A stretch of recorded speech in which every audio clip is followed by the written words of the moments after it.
Alright guys, in today's video we have more PlayStation news and information to go over and discuss, so before we dive into today's topics, do me a big favor, hit the like button to help the video out and show it your support, and if you are new here to the channel, hit that subscribe button as well. We're starting here though talking about Spider-Man 2, a topic I wasn't expecting to be discussing, but we may have the closest thing to confirmation that we're going to get that this title is in full production, or that full production for the sequel to Spider-Man is underway. So this is reading from PlayStation Universe, and the title reads, Marvel Spider-Man 2 possibly teased by Miles Morales mocap actor. It goes on to say Insomniac Games has not officially announced Marvel Spider-Man 2 yet, but the motion capture actor who portrays Miles Morales in the video game universe has teased that it might just be in the works.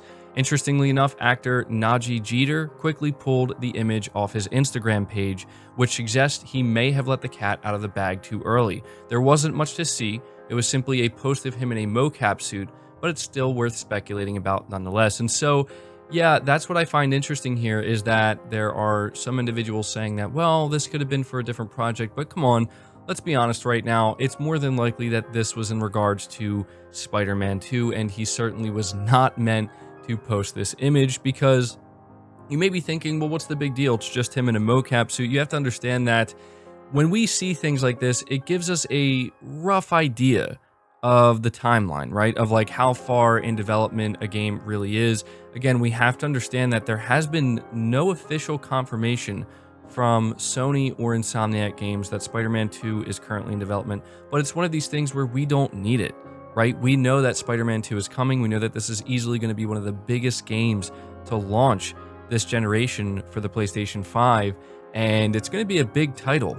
And a lot of people thought, well, you know, maybe there's a chance we could get it in 2022.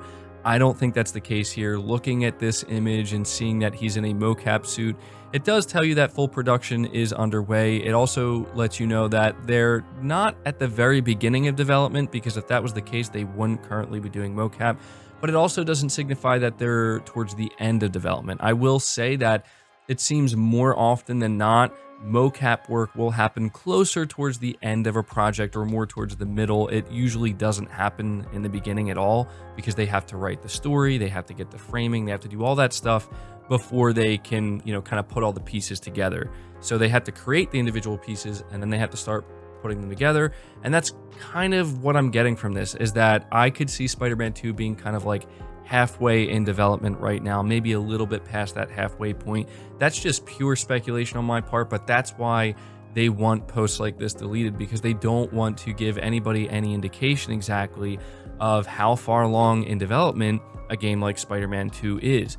Now, if Sony really is going to end up holding a PlayStation experience that happens, say, at the end of this year in December, I could see us getting our first tease, maybe even our first small trailer for the Spider-Man sequel. I think that that would build a lot of hype, but realistically, I'm not expecting to see Spider-Man 2 for the first time until sometime next year. But still, it's nice to be seeing this, because it does let us know that it's not one of these situations where it hasn't even begun production or there's nothing going on. We do have to take in the possibility that this could be for another project, but as I said, you know, it's the actor who plays Miles Morales, and he had to immediately delete that tweet, so, or that Instagram post, I mean. And so because of that, it tells me that this is definitely something to do with Spider-Man 2. So let me know down in the comments below, do you think that this was in regards to Spider-Man 2, and is Spider-Man 2 a game that you are excited for? I know I'm definitely excited for it. We're going to move on from that though and talk about a Sony patent that was recently discovered that suggests PlayStation tournaments may be coming to PS5 with some improvements. So a newly published patent for Sony Interactive Entertainment suggests that they are planning to bring PlayStation tournaments to the PS5. As spotted by Segment Next, the structure of the tournaments will be similar to the feature that's currently on PlayStation 4, but will include some improvements. The aim of the patent is to provide tournament functionality for games that support multiplayer gameplay, but don't have the ability to host tournaments in-game. PlayStation Network would be used to track a player's performance in a game in real time before updating the player's profile, identifying the correct qualifying players, and generating matches based on player rankings. Other people would also be able to view the tournament matches online through streaming. There's even the possibility of holding a tournament across multiple titles. So it says here that PlayStation Tournaments was first launched in 2016 on PlayStation 4. The first tournaments gave players a chance to win prize bundles that included PlayStation accessories and gear, but prizes can now include cash too. The Open Series was added in 2020 and aimed to make competitive gaming more accessible by adding tournaments for more diverse titles. The most recent additions to the tournament scene were Tekken 7, Guilty Gear Strive, and Auto Chess. That all began just a few days ago.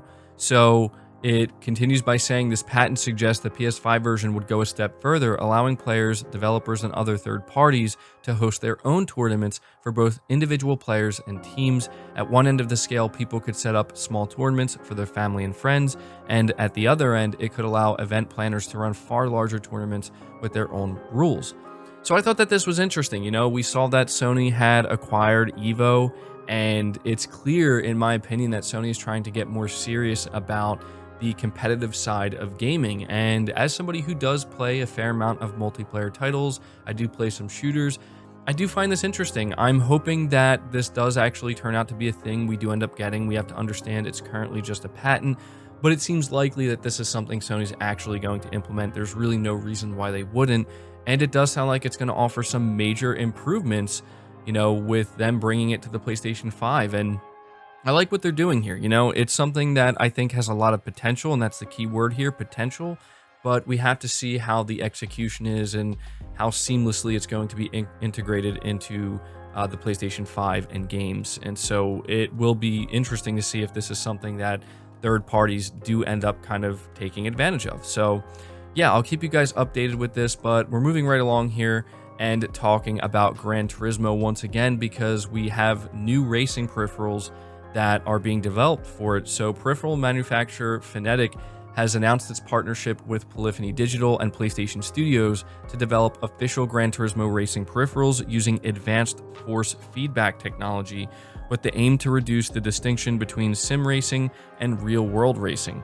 Fnatic announced the partnership in a press release, but has yet to reveal what peripherals it's manufacturing for PlayStation. The company previously released pedal sets, wheelbases, and direct drive systems.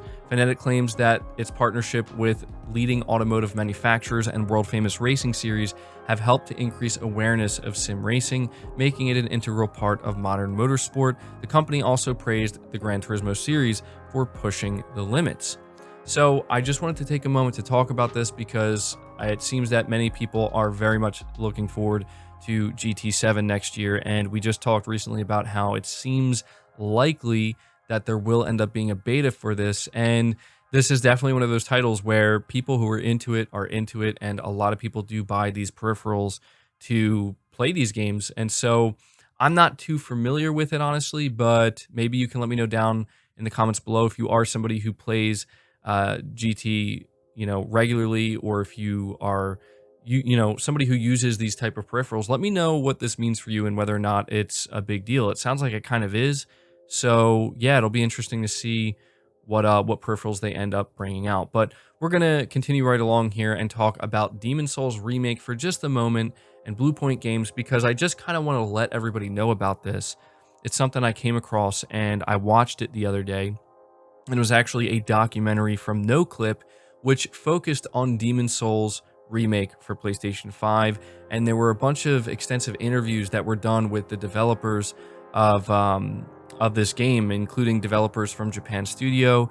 And it just really kind of, I don't know, it just got me thinking about how amazing Demon's Souls Remake actually is, and how it seems to me that it's one of the greatest remakes of all time. It's pretty much flawless, and I just honestly have to recommend you go check out this documentary by NoClip, because I think it'll give you a much greater appreciation for Demon's Souls Remake. I never played the original Demon's Souls, but even not playing it, I knew that what Bluepoint Games did was very incredible, and certainly something that was special, right, with Demon's Souls Remake. But once I kind of listened to these developers talk about every little thing they did, and they don't go over everything, but they give you a very good idea of just how much work and effort went into recreating this title and the meticulous level of detail, everything that went into the DualSense controller, the 3D audio, the environments, right? Subtle changes that they felt that they had to make,